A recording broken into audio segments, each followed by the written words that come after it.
churches that have services, especially because it's Christmas, nobody will show up at ours. So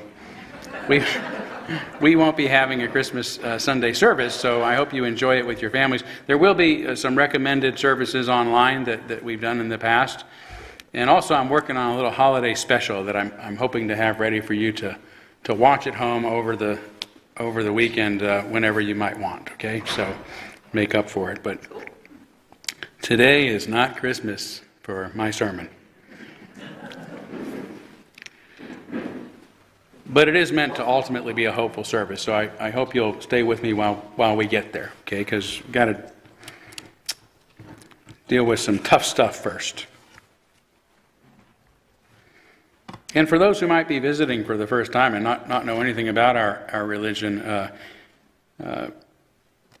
our religion is going through some conflict, some controversy these days.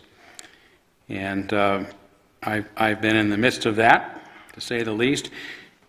And sometimes events transpire that require me to address it before the congregation because I want our congregation to be informed about some things that are going on. So this sermon will be a little more esoteric today than sometimes, but I think it will also give you an opportunity to understand more about what we are about, in addition to what we're going through. So to begin with, as I think most of you know, after giving away less than 200 copies of my book, do the math here, less than 200 copies of my book, The Gadfly Papers, at the 2019 Unitarian Universalist General Assembly, I was immediately banned from returning to the assembly, after just 4 hours. And within 24 hours, I was publicly condemned in 2 letters signed by over 300 UU ministers, calling me and my book racist, homophobic, and transphobic, ableist, and classist, without citing a sentence from it. Within a month, I was fired as an adjunct professor from Meadville Lombard Theological School, where I earned my doctorate. The Unitarian Universalist Ministers Association publicly censured me. A year later, I was disfellowshipped from the UUA's Ministerial Fellowship Committee, and today the association has me listed on its website as an abusive bully who is ethically unfit for ministry. Sadly, I am not the first, nor even the most recent minister to endure such treatment. In 2018, Reverend Richard Trudeau raised similar concerns as mine on social media. I have reservations about the current UU racial justice ideology, he said, and I'd like to find a place to discuss them with colleagues of all races. Only a few days later, he received a letter of censure insinuating that by merely questioning the UUA's particular approach to racial justice and anti-oppression, he had violated their code of ethics. And just a few weeks ago, Reverend Kate Rohde, a retired UU minister, was formally disfellowshipped in response to personal opinions that she expressed on social media. The UU Association's notice on the matter accused her of defaming colleagues without saying how, and of refusing repeated attempts to call her back into covenant. That she categorically denied the validity of any and all claims made, and that the Ministerial Fellowship Committee was unable to find an avenue for reconciliation or meaningful remediation. And I take this to mean that Rohde refused to confess her sins and recant. She was disfellowshipped according to their own explanation for continuing to disagree with them. Now, I begin with these examples not to incite outrage, but to make the point that in today's Unitarian Universalist Association, disagreeing with the authorities is no longer permitted. Those who do will find themselves shamed and silenced at best, and have their reputations destroyed and their livelihoods ruined at worst. Tragically, such suppression and the resulting conflict is also occurring in many of our congregations. Some individuals and small groups want to talk about their concerns, but are being forbidden from doing so by their ministers, their boards, and some of their own members from doing so. Many congregations are losing members as a result, members who understandably choose to simply walk away rather than to put up with what has become the antithesis of the free religion we once knew. And this is a sad state, if not an end, for liberal religion in North America, which was formalized almost 200 years ago with the establishment of the American Unitarian Association, the AUA, in 1825, but got its unofficial start nearly a century before then. That's when Reverend Charles Chauncey, minister of Boston's First Church, began preaching that human beings are born with the capacity for both sin and righteousness, that there is good in us. An idea that was initially called Arminianism, but eventually came to be called Unitarianism.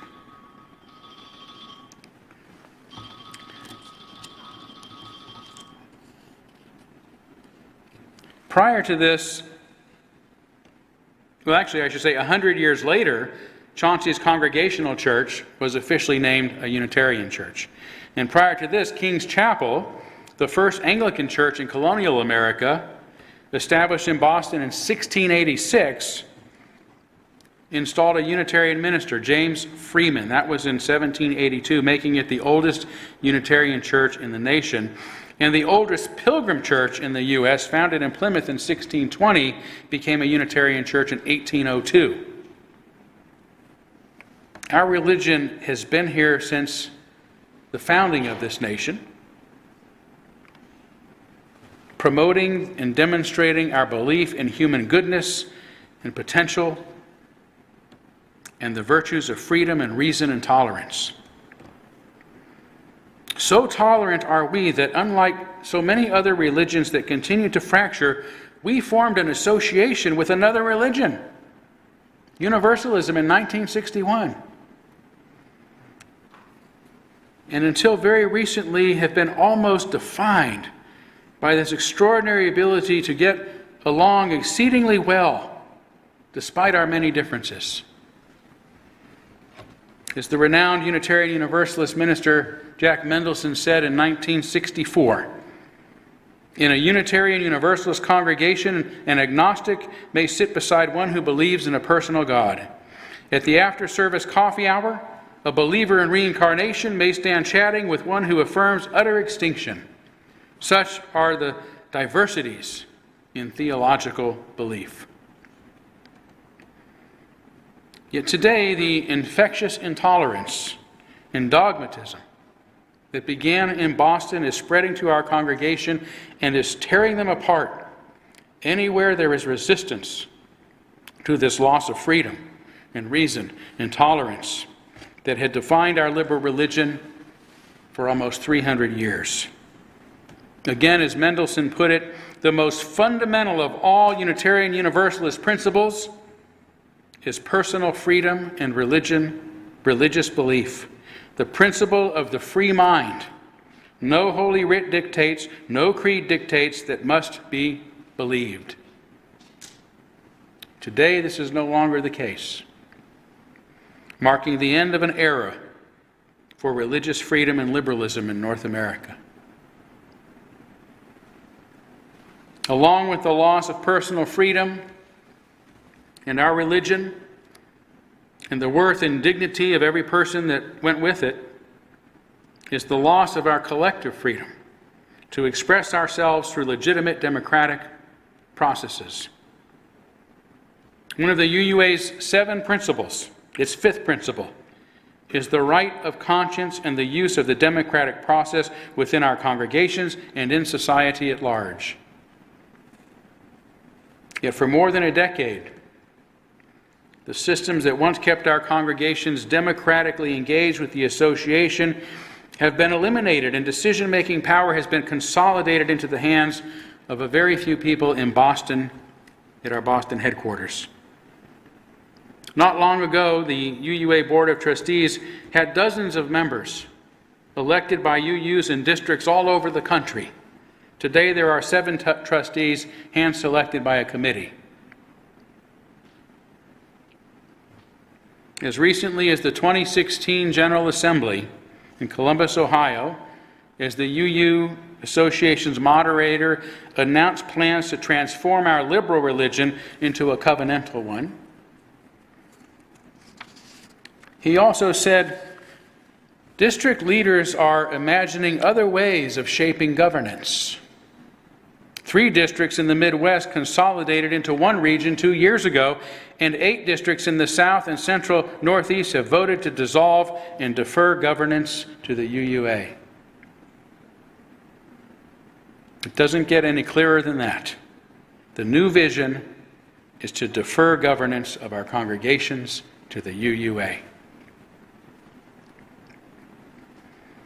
Today, what many of us would consider democratic elections of leaders is practically non-existent in the UUA. As in Russia and other authoritarian regimes, we are asked to vote in elections in which the outcomes have already been predetermined by the powers that be. The most alarming example of this regards the UUA's presidential election. Until recently, its presidential search committee was required to present delegates with two or more candidates, while others could choose on their own to run by petition, which required the support of only 25 congregations. There was no restriction on when one could begin gathering these petitions. So if you know you want to run 2 years in advance, you could start gathering petitions. That's the way it has been. But this began to change in 2018 when the UUA Campaign Elections Committee issued a report stating, "We recommend that the bylaw that allows for running for president by petition be eliminated. 9.6a, as it pertains to the office of president. In the absence of the will to eliminate this bylaw completely, we believe that the threshold for petition candidates should be raised significantly to at least 50 congregations from at least 2 regions and certifiable only by the action of duly called congregational meetings." Failing to eliminate this option completely, the bylaws were changed in 2019, doubling the number of petitions necessary to 50 petitions from 3 regions across the U.S. Petitions that must be formally approved in a church board meeting or during a special congregational meeting. Now, this seems an almost insurmountable barrier, but there have, again, never been any restrictions on how early a candidate can begin seeking petitions. At least not until earlier this year, when I informed our congregation of my intention to begin seeking petitions to be on the ballot this June.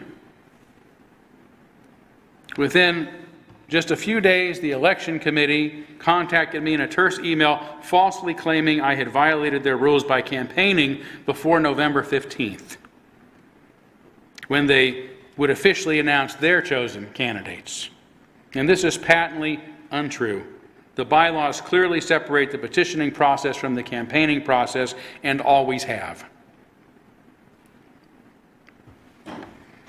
Meanwhile, the deadline for turning in one's petitions is February 1st, which means petitioners now have only 2.5 months to contact and convince, you can't mention it before, right?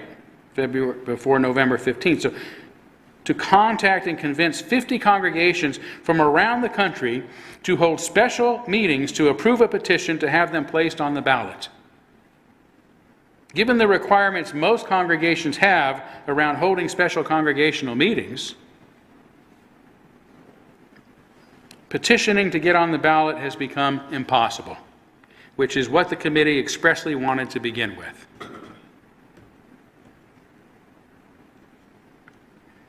Additionally, just last year, the UUA asked delegates to approve a change to the bylaw requiring the Presidential Search Committee to submit no fewer than 2 nominations. They can submit more if they wanted to, which would make it really democratic, but no fewer than 2. They wanted to change that language to state 1 or more.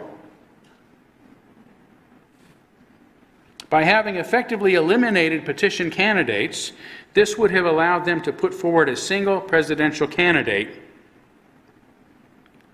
And this move finally proved to be a bridge too far for the General Assembly delegates last year who voted it down, meaning the committee is still required to put forward no fewer than 2 candidates.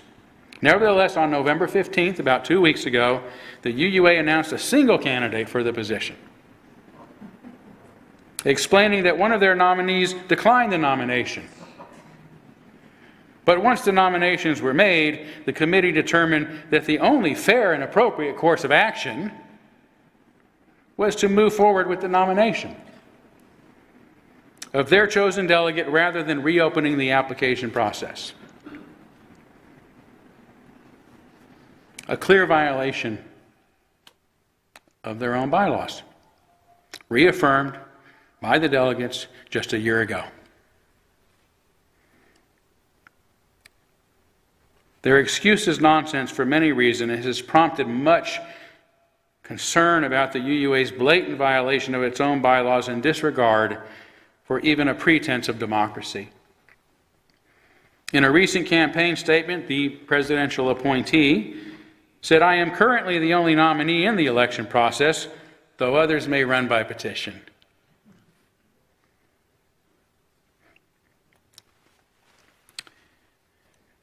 In another recent communication, the current UUA president also said, "We do have a petition process and have put out information about how candidates can run by petition."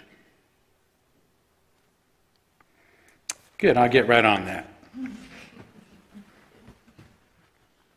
So under the circumstances, these overtures to democracy sound completely hollow and insult our intelligence. Persecuting those who assert their freedom of speech and actively undermining our commitment to democracy is happening in clear violation of our 7 principles outlined in Article 2 of the UUA bylaws, which have become problematic. These 7 principles, which for many have defined our religion, have become problematic for those involved in this hostile takeover of our liberal religion. This is especially so of the first principle, respect for the inherent worth and dignity of every person. The fourth principle, a free and responsible search for truth and meaning, and, as mentioned, the fifth principle, the right of conscience and the use of the democratic process within our congregations and in society at large. For we cannot censure, silence, and persecute others if we respect them,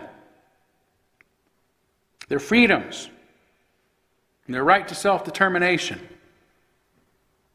Nor can we claim to be democratic when we put systems in place that help a handful of individuals determine who will and won't be elected.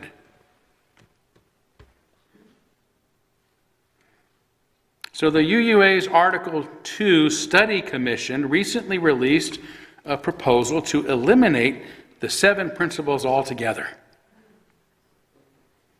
and to replace them with 7 words, which they refer to as our shared values. The words include love, love at the center of the diagram, surrounded by pluralism, interdependence, equity, generosity, justice, and evolution, the latter of which is not a principle, it's a process.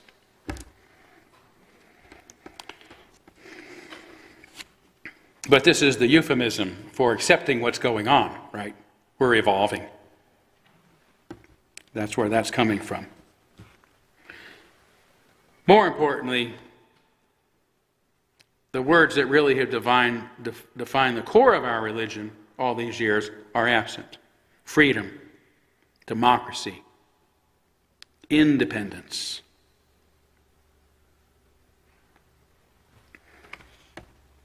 Fortunately, these changes will have to be approved by delegates at a General Assembly and have only been released for prior consideration. Even so, it does not appear that genuine feedback about them is truly welcome. An attendee of one such meeting recently reported the UUA is conducting feedback sessions in tightly controlled formats that limit the feedback that UUs hear from each other. He further explained that there were no questions allowed and no requests for overall opinions about the changes.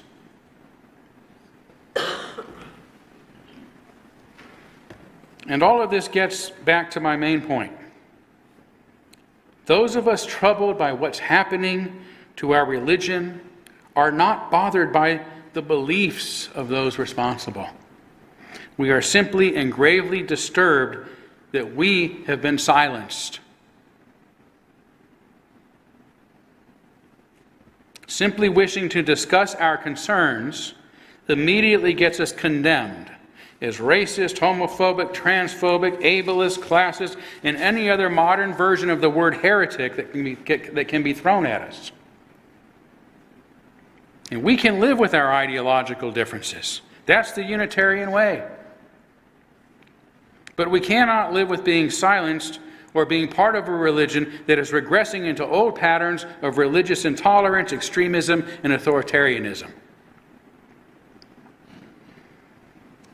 Again, I want everyone to hear me on this. Those who agree with me and those who don't. My issue with the Unitarian Universalist Association is not their ideology, as much as I might disagree with some of it. My issue is that they are using their positions of power to silence those they disagree with. It is the UUA that refuses to openly and sincerely engage with us in mutual settings, not tribunals. Don't call me to a tribunal, and when I refuse to accept your authority over me, tell me that he won't engage. I'll be happy to engage. And this really is the truly unethical, abusive, and bullying behavior.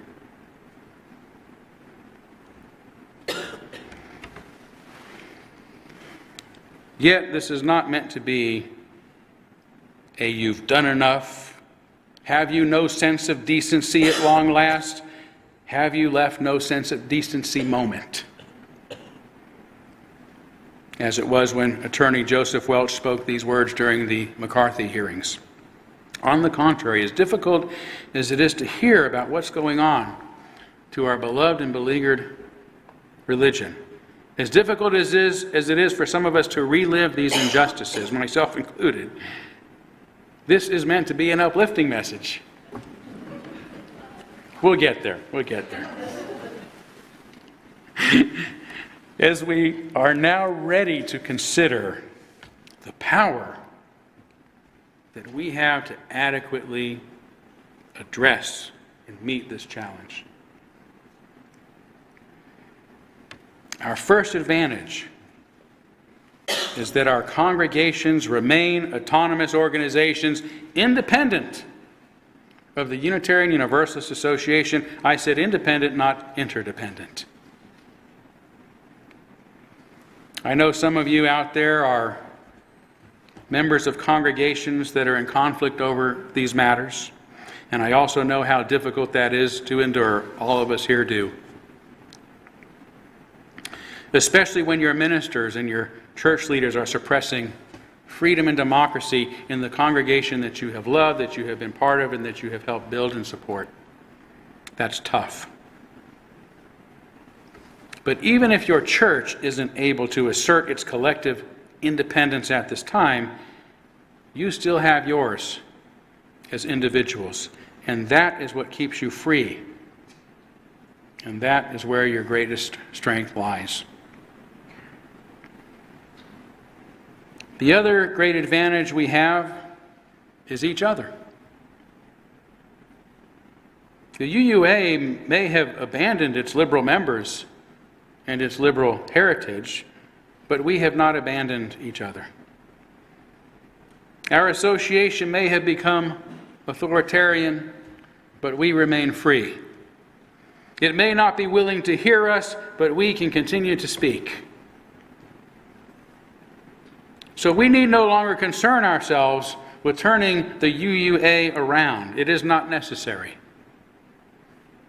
In the past, the UUA was but our service organization that we funded, as its bylaws still state. We funded it so that we can collectively support each other with the necessary services we occasionally need.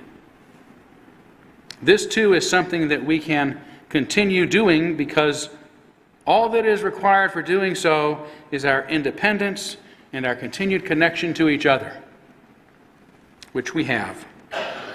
So let's stop wasting time and energy hoping to change the UUA and focus instead on what we really need and on our ability to support each other. The first thing we need is to regularly be reminded that we are not alone in the world and that we remain part of something meaningful that is larger than us and our local congregations. We need to remain part of a liberal religion with a rich history, deep roots, and essential values. We also need an organization wherein we are free to speak and think for ourselves and are never censured or punished or ostracized for doing so. That's how we thrive. We need to be part of a community in which we can be great friends with people who have different ideas and identities than our own. Just as Jack Mendelson described us in 1964. We also need liberal ministers, which means a new way. We need a new way of identifying and certifying those we call to occupy our pulpits. Finding a UU minister who is truly liberal is the number one concern I hear from congregations in search these days. We need information, genuine information like newsletters that aren't filled with propaganda and euphemisms, and an independent magazine that includes letters to its editors, including letters expressing dissent and dissatisfaction. We need classes and curriculum that remind us who we are and where we come from, and religious education that exposes our children and our youth to our cherished liberal values. We need activities that bring us together, including conferences, district meetings, and worship services that make use of the technologies enabling us to include members throughout North America and anywhere else. And we need to reestablish democracy in our dealings with each other by putting a ballot inside every inbox of any member of our association. We have the technology to do that today. We don't have to leave it up to a fraction of a percentage point to make our decisions for us. So today, because we have these needs, and because we have each other, and because we have the freedom to do so,